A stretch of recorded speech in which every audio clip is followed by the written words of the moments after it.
စာရေးဆရာကသူကမောင်ညွန့်လွင်နဲ့သူကသူ့ဝတ္ထုကိုရိုက်တဲ့ခါကျတော့သူဘောလုံးနဲ့ဆုံးသတ်ထားတယ်သူကအဲ့ဒီမှာထုတ်လို့သူနဲ့ကျွန်တော်နဲ့နည်းနည်းလေးပြောရဆိုရတာလေးရှိတယ်သူကဘောင်းဆိုခမအဲ့ဒါရိုက်ရင်ပတ်စံကုန်ပဲလူတွေအများကြီးသုံးရမယ်နောက်တော့အဲ့ဒီချိန်က1980ခုကဖလင်ရှားနေတဲ့ခေတ် black and white တော့ဖလင်ရှားနေတဲ့ခေတ်ဆိုတော့ခမအဲ့ဒါကတော့မလုပ်ပါနဲ့ပေါ့ဟိုကျွန်တော်တို့ဗျာတဲ့စိုးသူနဲ့ဟိုရင်းကိုဟိုကြောသူကိုဟိုရင်းလှုပ်လိုက်ပါလားတဲ့ဟိုကာရာတေးတို့ပါလို့အဲ့လိုပြန်ပွဲလှုပ်လိုက်ပါလားဆိုထုတ်လို့သူကဘယ်လောက်မုန်းမလဲမသိ9ရက်ရတယ်စလင်းကွင်းမှာအဲ့ဒီစိုးသူကလည်းနှာခေါင်းကြီးကိုနီးသွားတာနေနေနဲ့ဟိုကောင်ကြောသူဆိုတော့ပြောနေပြန်နှမ်းနေတာပဲအဲ့ဒါကိုကတော့မိသူကဲပဲငကိုရမဲတာဆိုအဲ့လောက်ဒီရက်ခဲ့ကြတာပျော်လဲပျော်အဲ့တုန်းကတော့တကယ်လည်းပျော်ကြကောင်းပါလေပင်မမင်းမဲပျော်ကြကောင်းတယ်ရွေချက်လေးလည်းကောင်းတော့အဲ့ဒီကားလေးကစေတနာပေါ့ဆုရခဲ့တာပေါ့ပထမဆုံးဆုရအဲ့အရာလေးပါ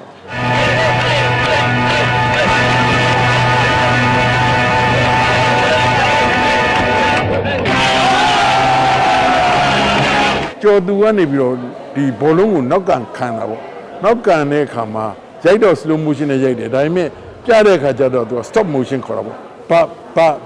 ဘတ်နဲ့အဲ့လိုသွားဖို့ရကို editing မှာမနည်းလို့ရတယ်အလင်းအောင်ဆိုရင်လည်းသူကတဝက်ဖြူတဝက်မဲလေးတွေလောက်ထားအဲ့ဒီကောက်ကျင်အဲ့အလေးတွေသိနိုင်တယ်ဘာလို့လဲသူတို့ရဲ့စိတ်ဝေဝါးမှုဖြူဘက်ကမသွားမှုဒါမျိုးလေးတွေပါဒီဖြစ်တာပေါ့ဒီနေ့တော့ယုံသိရယ်ကားသိရယ်နောက်ဒီကားကလည်း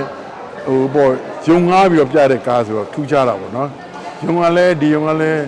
ဟိုတင်းပေါ်လေးဒါရိုက်တာတွေကိုချီးကျူးရင်ဘယ်လိုချီးကျူးလဲဆိုတော့လက်နဲ့ထိလိုက်ရင်ရွှေဖြစ်တယ်ဆိုတော့အဲ့လိုပြောတော့အရင်တော့ကိုတင်ဦးတို့ပါလို့ဆိုအဲ့လိုချီးကျူးခံတော့အဲ့လိုပဲယုံနဲ့ပတ်သက်လာရင်လည်းမင်္ဂလာကိုစောမင်းကိုတော့ချီးကျူးရမှာဖြစ်တယ်မင်္ဂလာကိုစောမင်းကန်လိုက်ရင်ယုံတွေကကောင်းသွားတယ်လို့ပြောရမှာပေါ့ဒါကတော့ချင်းချင်းမမြောက်ပေးတာမဟုတ်တကယ်လဲအဲ့ဒါတွေကဖြစ်ခဲ့တာဟုတ်သူ့ဘဝစတာကတော့မင်္ဂလာရုပ်ရှင်ဆိုဟိုတင်ကြီးစေးပေါ်တာကနေနောက်ကြတော့မှသူကတမရယုံစားတရားဒီလိုနဲ့သူယုံနေအများကြီးကိုအတွေ့အကြုံနဲ့လှုပ်လက်ခဲ့တဲ့အခါအခုတော့ဒီလိုပေါ့ဒီယုံတော်များများကိုသူကတိုးချဲ့ပြီးတော့ပြနိုင်တဲ့အနေအထားရှိတော့ဒါဆို9ယုံနဲ့တူတယ်ဒီမှာရှိတာ9ယုံရှိလိမ့်မယ်အဲ့ဒီ9ယုံကိုသူကန်လိုက်တဲ့ခါတော့ဘာဖြစ်ဝန်တာရောလဲနောက်ဒီကားလေးကိုပထမဆုံးစပြီးတော့ပျော်ပျော်ပါးပါးကားလေးနဲ့ဖွင့်တာလည်းကောင်းပါလားနောက်ဒါရိုက်တာလည်းဝိုင်းရင်ဒါရိုက်တာဖြစ်နေကိုစောအာယုံဦးဆိုတော့လေကောင်းပါအောင်အဲ့တော့ပြည်သက်လာကြည့်ဖို့အတွက်ကျွန်တော်ကတော့ဖိတ်ခေါ်ပါတယ်ယုံလည်းအကဲခတ်ပါကျွန်တော်တို့ငယ်ငယ်တုန်းကလည်းမဟုတ်ကျွန်တော်တို့ငယ်ငယ်တုန်းက1980တုန်းကလေးယုံတန်းတို့ဘာလို့ညာတို့ပေါ့ဗျာအဲ့ဒီမှာကြည့်ရတယ်ဆိုရင်ကြဘိုးကြိုက်တယ်ကြွက်တွေတိုးတယ်စသည်အပြင်ပေါ့ဗျာအများကြီးပဲအဲ့လိုဒုက္ခတွေကနေပြီးတော့အခုဒီခေတ်ဆိုအများကြီးကင်းတော့လာယုံနေလဲကောင်းလာပြီတန့်လာပြီနော်ကားတွေကလည်းခွန်လာလို့ပျော်ရွှင်ပွဲလေးတွေဖြစ်လာတယ်လာရောက်အားပေးကြပါလို့ကျွန်တော်ကဖိတ်ခေါ်အပ်ပါတယ်အရင်တော့ကျွန်တော်တို့ရိုက်ခဲ့ရတဲ့ဘဝတုန်းကဆိုတော့ဖလင်နေနဲ့ရိုက်ရတယ်ဖလင်နေရတဲ့ခါကျတော့ဒီရိုက်ရိုက်လို့မရဘူးကျွန်တော်ချွေထားပြီးတော့ရိုက်ရတယ်နောက်တစ်ခုကတခါအတန်ပေါ့အတန်ဆိုလဲကြီးကန်နေကြီးတန်နေငှက်တန်နေနောက်ကားဟွန်းတန်နေအဲ့ဒါနဲ့ရောထွေးပြီးတော့ကျွန်တော်တို့ကတီးခံပြီးတော့ပြလာရတာပေါ့နော်အခုတော့ဒါတွေကမရှိတော့ဘူးအတန်တွေလည်းတအားကောင်းလာအယုတ်တွေကလည်းကောင်းလာပြီအဲ့တော့ကျွန်တော်တို့တော့မှဖလင်ဆိုအစင်းတွေထင်သေးတယ်အခုကတော့အများကြီးဤပညာတွေတိုးတက်လာတဲ့အတွက်ဟိုကြည့်ရတာအဆင်ပြေလာအဲ့တော့ကိုယ်တိုင်ဟာတာနဲ့အိတ်တော့ဟာကြောင့်မနီးဆက်ခဲ့ရတယ်ဘယ်နဲ့မနီးစားမလဲဟာတာရိုက်တယ်လေလူယိုကြီးကိုဘိုးစွန်းတို့နောက်လူရိုးကိုဘိုးစွန်းဆိုညုံဝင်းနဲ့ခင်တန်းတို့ကိုညုံဝင်းပေါ်လေကိုညုံဝင်းတို့တော့ခင်တန်းတို့နဲ့ရိုက်ခဲ့တယ်ပြကလောင်ပြခချောင်းဆိုတာရှိတယ်အဲ့တော့ကလေးတွေနဲ့ရိုက်တာပေါ့နော်ကိုတင်အောင်ညီရဲ့ဇလန်ရုပ်ပြဇလန်လေအဲ့ဒါလည်းဟာတာပဲဟာတာဝါဒနာပါတာပျော်တာပေါ့ဟာတာရိုက်ရတာပေါ့နော်ဒါပေမဲ့ကိုဝင်လာတဲ့နှစ်ခေတ်ကဘာလဲဆိုဓာတ်ခေတ်ဓာတ်တွေခုတ်ကြတဲ့ခေတ်မှာဝင်လာတော့ဓာတ်ကရိုက်ရတာပေါ့အဲ့တော့ဓာတ်ကရိုက်မှခုနကဟာတာတွေရောဒရမာတွေရောစုံအောင်ရိုက်ခဲ့ရတာပါပဲအဲ့ဒါပါအဲ့တော့ဟာတာကိုမကြိုက်ဘူးလို့မပြောဟာတာကြိုက်တာပေါ့ငယ်ငယ်တည်းကချစ်မောင်မြင့်ဖေတို့နဲ့ကြီးပြင်းလာတာ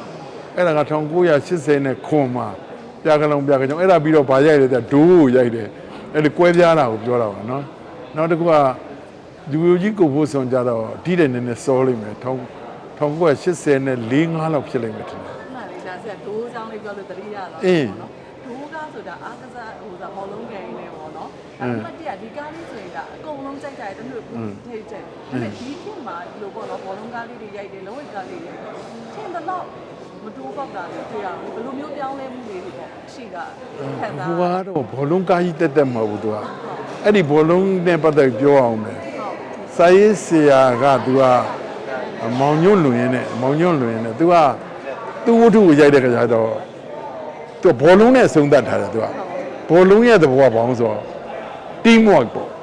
team work ဆိုတော့ team work နဲ့သဘောလေးပြကျင်တော့အဲ့ဒီမှာထုတ်လုပ်သူနဲ့ကျွန်တော်နဲ့နည်းနည်းလေးပြောရဆိုရတာလေးရှိတယ်သူကဘာလို့ဆိုခင်ဗျားအဲ့ဒါရိုက်ရင်ပတ်စံကုန်ပဲလူတွေအများကြီးသုံးရမယ်နောက်တော့အဲ့ဒီချိန်က1980ခွန်ကဖလင်ရှားနေတဲ့ခေတ် black and white တော့ဖလင်ရှားနေတဲ့ခေတ်ဆိုတော့ခင်ဗျားအဲ့ဒါကတော့မလုပ်ပါနဲ့ပေါ့ဟိုကျွန်တော်တို့ဗျာတဲ့စိုးသူနဲ့ဟိုရင်းကိုဟိုကြောသူကိုဟိုရင်းလှုပ်လိုက်ပါလားတဲ့ဟိုကာရာတေးတို့ပါလို့အဲ့လိုပြန်ပွဲလှုပ်လိုက်ပါလားဆိုမဟုတ်ဘူးလို့ဘောလုံးပွဲလှုပ်တဲ့အတိတ်ပဲစာရေးဆရာအဲ့လိုလှုပ်ထားတဲ့အတွက်အဲ့ဒါလေအဲ့ဒါပါဆိုလို့အဲ့လိုပြောရတယ်အမှန်တော့အဲ့ဒီကားရဲ့အတိတ်ပဲကဘာလဲဆိုတော့ဘင်းမြူစန့်ကျင်ကြီးပဲဘင်းမြူစန့်ကျင်ကြီးကအဲ့ဒါလေးပါအဲ့ဒီတော့ခုနဘောလုံးကတော့နောက်ဆုံးမှခုန team work သဘောမျိုးလေးပြလိုက်တာအဲ့တော့အဲ့ဒါကိုဘောလုံးကဘယ်လောက်လောက်ရဲဆိုထုတ်လို့တော့ဘယ်လောက်မုန်းမလဲမသိ9ရက်ရဲရတယ်စလင်းကွင်းမှာအဲ့ဒီစိုးသူကလည်းနှာခေါင်းကြီးကိုနီးသွားတာနေနေနဲ့ဟိုကောင်ကြောသူဆိုတော့ပြောနေပြန်နှမ်းနေတာပဲအဲ့ဒါကိုကတော့မိသူကဲပဲငကိုတွေကမဲတာဆိုတော့အဲ့လောက်ဒီရက်ခဲ့ကြတာပျော်လဲပျော်အဲ့တုန်းကတော့ဟိုဒီဘောလုံးကလည်းဘယ်သူလဲဘရာဇီးကအာဂျင်တီးနားနာမည်ကြီးဘိုးရင်းနေရှိတယ်အဲ့ဒီခွေတို့အများကြီးကြည့်ရတယ်တကယ်လည်းပျော်စရာကောင်းပါလေပင်မမင်မဲ့ပျော်စရာကောင်းတယ်ရည်ရွယ်ချက်လေးလည်းကောင်းတော့အဲ့ဒီကားလေးကဟိုကိုဘိုးရင်းပေါ်လေး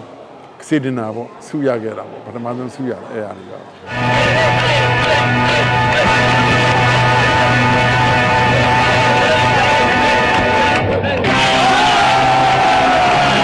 ကျေးဇူးတင်ပါတယ်အဲ့ဒါကျွန်တော်နည်းနည်းကြိုးစားဒါပေမဲ့တစ်ခုလေးကျွန်တော်ပြောချင်တာရှိတယ်အဲ့မှာဘာရှိလဲဆိုတော့ဒီခေတ်မှာတိတ်ပြီးတော့ဒီနီးပညာတွေကတိုးတက်လာတော့အဲ့တော့နီးပညာမတိုးတက်တော့ကြော်သူကနေပြီးတော့ဒီဘောလုံးကိုနောက်ကန်ခံတာပေါ့နောက်ကန်တဲ့အခါမှာရိုက်တော့ slow motion နဲ့ရိုက်တယ်ဒါပေမဲ့ပြတဲ့အခါကျတော့သူက stop motion ခေါ်တာပေါ့ဘတ်နဲ့အဲ့လို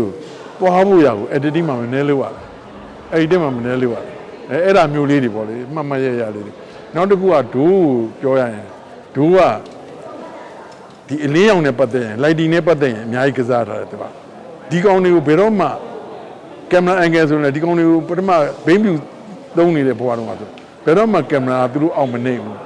ကင်မရာမြင့်ထားတာရှိတယ်အဲ့ဒါမျိုးလေးတော့နော်အလင်းရောင်ဆိုရင်လည်းသူကတဝက်ဖြူတဝက်မဲလေးတွေလှုပ်ထားအဲ့ဒီကောက်ကျင်အဲ့ဒါလေးတွေသိနိုင်တယ်ဘာလို့လဲသူတို့ရဲ့စိတ်ဝေဝါးမှုဖြူဘက်ကိုမသွားမှုဒါမျိုးလေးတွေပါအဲ့ကလေးကိုလေဒီခေတ်ကြတော့လားမြင့်မြတ်တို့ကိုမြင့်မြတ်တို့နဲ့ရိုက်တယ်ဝင်းထွန်းနဲ့ရိုက်တယ်ဟုတ်တယ်အဲ့တော့ဒါဘလိုလေးအမြင်ကိုဒီကားလေးကိုပြန်ပြီးတော့ကြည့်ရတာပေါ့ခင်းနဲ့ဘလိုလေးခံစားဒါတော့သူနီးနဲ့သူပေါ့ဒါကတော့ပြောကိုလည်းအဲ့လိုပဲလေဟိုတုန်းကဆိုတော့တင်းလာပေရန်တုန်းကဆရာမောင်တင်ကရိုက်တယ်